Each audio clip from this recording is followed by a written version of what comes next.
Time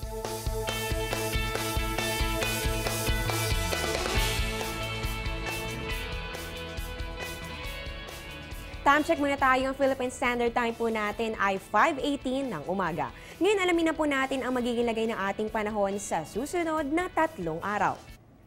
Para po dyan sa Baguio City, magiging partly cloudy po ang inyong kalangitan na meron pong isolated rain showers or thunderstorms. Yan po ay ngayong weekend hanggang sa Monday.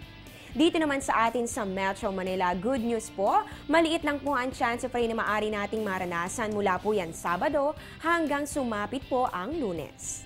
Para naman po sa mga taga Metro Cebu, magiging maulap po ang kalangitan kaya asahan po ang mga rain showers or thunderstorms sa darating na weekend hanggang sa Lunes. Para naman po sa mga taga Metro Davao, malaki po ang posibilidad na maging maulan ng inyong panahon. Yan po ay bukas pati na rin po sa Linggo. Pero sa Lunes, naku, asahan po ang unti-unti ng pagganda ng inyong panahon. At panghuli na lang po natin sa may Zamboanga City.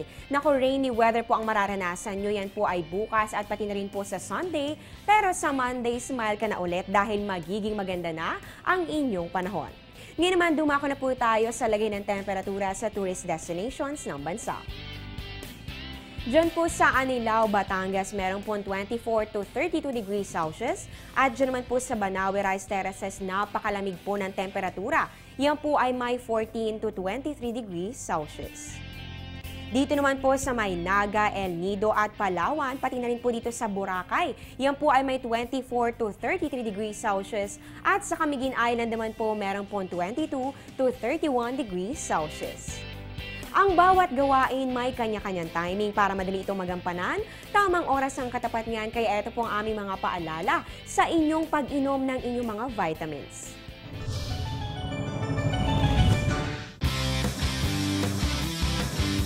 Ang pag-inom ng vitamins ay nakatutulong upang ang ating katawan ay makuha pa rin ang mga bitaminang kailangan nito para tayo ay manatiling malusog. Ang pinakamainam na oras para inumin ng vitamins ay sa umaga pagkatapos mismo kumain ng almusal, at ang tamang oras naman sa pagkain ng almusal ay 60 minuto mula pagkagising.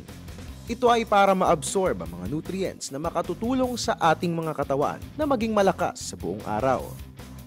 Ang mga vitamins na B12, B6 at C ay sinasabing pinakamainam inumin sa umaga dahil makatutulong ito para sa dagdag enerhiya at para lalong maging aktibo ang isang tao. Ngunit ang pag-inom ng vitamins ay maaari rin sa gabi bago matulog. Ito ay para sa mga taong maagang umaalis at hindi nakakakain ng husto sa umaga. Ang mga vitamins na mayaman sa calcium at magnesium naman ang dapat iniinom sa oras ng gabi dahil sa ito'y tinatawag na natural muscle relaxants na nakatutulong para sa isang maayos at malusog na pagtulog.